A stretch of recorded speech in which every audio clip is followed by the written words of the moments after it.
வணக்கம். சிறகடிக்க மாசி சீரியலில் பார்த்தீங்கன்னா, சத்யாவுக்கும் ரேகாவுக்கும் திருமண கொண்டாட்டம் கோலாகலமாக நடைபெறுகிறது.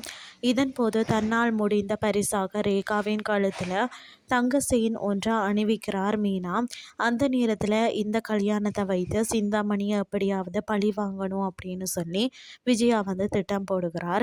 அதன்படி அங்கு நடைபெறுவதை வீடியோ எடுத்து சிந்தாமணிக்கு அனுப்பியதோடு அவருக்கு சவாலும் விடுகிறார். இதைத் தொடர்ந்து சிந்தாமணி தனது கணவருடன் பாட்டி வீட்டை நோக்கி புறப்படுகிறார்.